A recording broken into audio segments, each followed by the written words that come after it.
출애굽기 10장과 11장입니다. 주님께서 모세에게 말씀하셨다. 너는 바로에게 가거라. 그와 그 신하들이 고집을 부리게 한 것은 나다. 이것은 내가 그들이 보는 앞에서 나의 온갖 이적을 보여주려고 그렇게 한 것이다. 그뿐만 아니라 내가 이집트 사람들을 어떻게 벌하였는지를, 그리고 내가 그들에게 어떤 이적을 보여주었는지를 내가 너의 자손에게도 알리게 하려고, 또 내가 주님임을 너희에게 가르치려고 그렇게 한 것이다. 모세와 아론이 바로에게 가서 말하였다. 히브리 사람의 주 하나님이 말씀하셨습니다. 내가 언제까지 내 앞에서 교만하게 굴렸느냐? 나의 백성을 보내서 나를 예배하게 하여라.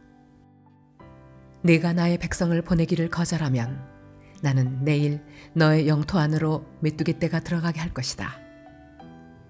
그것들이 땅의 표면을 덮어서 땅이 보이지 않게 될 것이며, 우박의 피해를 입지 않고 남아있는 것들을 먹어치우되 들에서 자라는 나무들까지 모두 먹어치울 것이다. 너의 궁궐과 너의 모든 신하의 집과 이집트의 모든 사람의 집이 메뚜기로 가득 찰 것이다. 이것은 너희 아버지와 너희 조상이 이 땅 위에 살기 시작한 때부터 오늘까지 너희가 전혀 못 본 일이다. 그리고 나서 모세는 발길을 돌려 바로에게서 나왔다.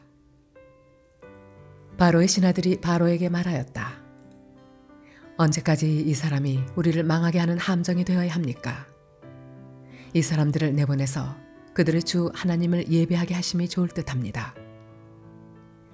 임금님께서는 아직도 이집트가 망한 것을 모르고 계십니까? 모세와 아론이 다시 바로에게 불려갔다. 바로가 그들에게 말하였다.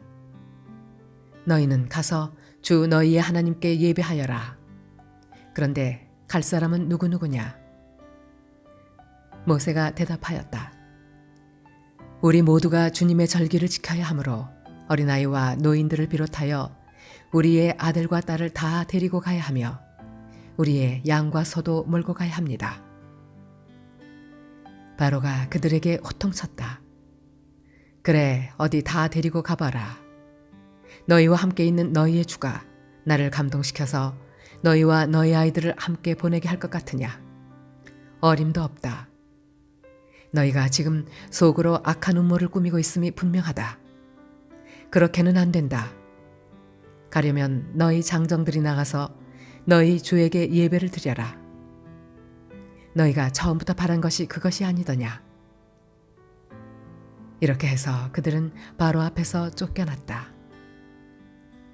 주님께서 모세에게 말씀하셨다.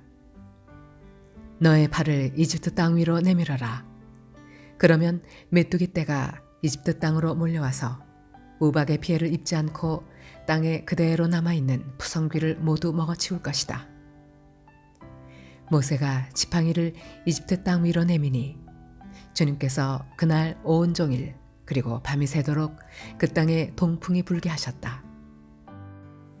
그 동풍은 아침녘에 메뚜기 떼를 몰고 왔다. 메뚜기 떼가 이집트 온 땅 위로 몰려와서 곳곳마다 내려앉았다. 그렇게 많은 메뚜기 떼는 전에도 본 적이 없고 앞으로도 결코 볼 수 없을 만한 것이었다. 그것들이 땅의 표면을 다 덮어서 땅이 새까맣게 되었다. 그것들이 우박의 피해를 입지 않고 남아있는 나무의 열매와 땅의 푸성귀를 모두 먹어치워서 이집트 온 땅에 있는 들의 나무와 푸른 푸성귀는 하나도 남지 않았다. 그러므로 바로가 모세와 아론을 급히 불러들여서 말하였다. 내가 너희와 주 너희의 하나님께 죄를 지었다. 부디 이번만은 나의 죄를 용서하고 주 너희의 하나님께 기도하여 이 엄청난 재앙이 나에게서 떠나게 하여라.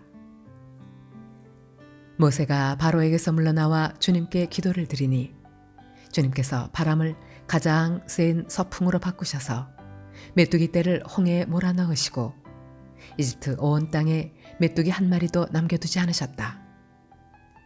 그러나 주님께서는 바로가 여전히 고집을 부리게 하셨으며 바로는 여전히 이스라엘 자손을 내보내지 않았다.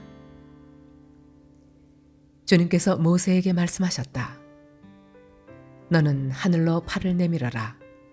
그러면 손으로 더듬어야 다닐 만큼 짙은 어둠이 이집트 땅을 덮을 것이다.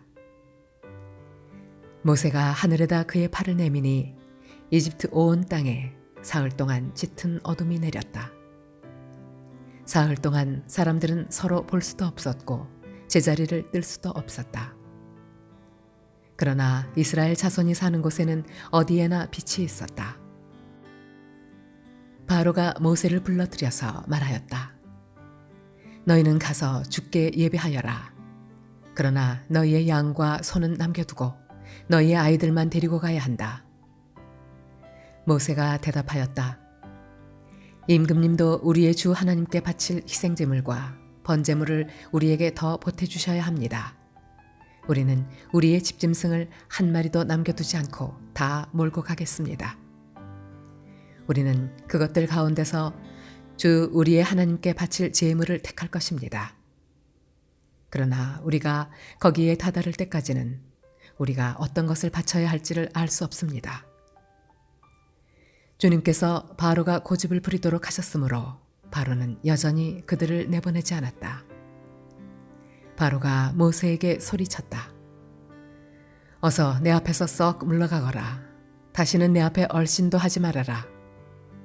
내가 내 앞에 다시 나타나는 날에는 죽을 줄 알아라. 모세가 말하였다. 말씀 잘 하셨습니다. 나도 다시는 임금님 앞에 나타나지 않겠습니다. 주님께서 모세에게 말씀하셨다. 내가 이제 바로에게와 이집트 땅 위에 한 가지 재앙을 더 내리겠다. 그렇게 한 다음에야 그가 너희를 여기에서 내보낼 것이다. 그가 너희를 내보낼 때에는 여기에서 너희를 마구 쫓아낼 것이니 이제 너는 백성에게 일러서 남자는 이웃에 사는 남자에게 여자는 이웃에 사는 여자에게 은부치와 금부치를 요구하게 하여라. 주님께서 이집트 사람들이 이스라엘 백성에게 호감을 가지게 하시고 또 이집트 땅에서 바로의 신하와 백성이 이 사람 모세를 아주 위대한 인물로 여기게 하셨다. 그래서 모세가 바로에게 말하였다. 주님께서 말씀하셨습니다. 내가 한밤중에 이집트 사람 가운데로 지나갈 것이니 이집트 땅에 있는 처음 난 것이 모두 죽을 것이다. 임금 자리에 앉은 바로의 맏아들을 비롯하여 맷돌질하는 몸종의 맏아들과 모든 짐승의 맏배가 다 죽을 것이다. 이집트 온 땅에서 이제까지도 없었고 앞으로도 없을 큰 곡성이 들릴 것이다. 그러나 이집트의 개마저 이스라엘 자손을 보고서는 짖지 않을 것이다. 사람뿐 아니라 짐승을 보고서도 짖지 않을 것이다. 이는 나 주가 이집트 사람과 이스라엘 사람을 구별하였다는 것을 너희에게 알리려는 것이다. 이렇게 되면 임금님의 모든 신하가 나에게 와서 내 앞에 엎드려 당신과 당신을 따르는 백성은 모두 나가주시오 하고 사정할 것입니다. 이런 일이 있은 다음에야 내가 여기서 떠나겠습니다. 모세는 매우 화를 내면서 바로 앞에서 나왔다. 주님께서 모세에게 말씀하셨다. 바로가 너희의 말을 듣지 않을 것이다. 이것은 내가 아직도 더 많은 이적을 이집트 땅에서 나타내 보여야 하기 때문이다. 모세와 아론이 바로 앞에서 이 모든 이적을 행하였다. 그러나 주님께서 바로의 고집을 꺾지 않으셨으므로 바로가 그 땅에서 이스라엘 자손을 내보내지 않았다.